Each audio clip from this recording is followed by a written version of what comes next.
Alors comment je pourrais me définir? Tout simplement, avant tout déjà femme, mère, et puis de profession artiste-chanteuse, compositeur, auteur, compositeur, réalisateur aussi de mes projets. Ça fait plus de 30 ans que je fais ce métier. Au départ, j'étais attirée par ce qui venait de l'extérieur et j'écoutais beaucoup Billie Holiday, Ella Fitzgerald. Après, j'ai eu un gros coup de cœur pour Diana Ross. Mon Dieu, Donna Summer. J'avais mes manches disques et je mettais mes 45 tours dedans.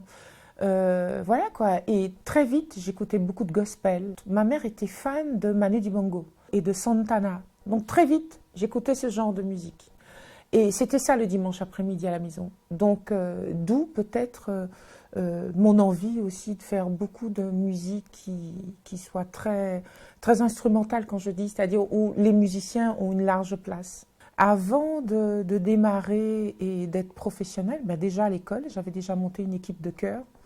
Et que ce soit avec les filles de Zouk Machine ou d'autres filles. Et on se mettait en petits groupes et on faisait les chœurs de tous les albums de Zouk de l'époque, les premiers albums de Zouk qui sortaient en Guadeloupe. On était là en tant que choriste, nous avions 14, 15, 16 ans. J'ai fait ma première scène à l'âge de 14 ans, le Centre des Arts.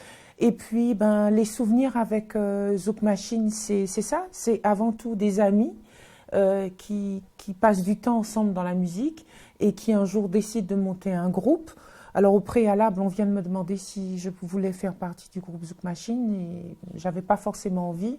Je préparais aussi des maquettes en solo et du coup ça m'a permis de très vite en fait de me mettre en scène et de sortir mon premier album en 1986.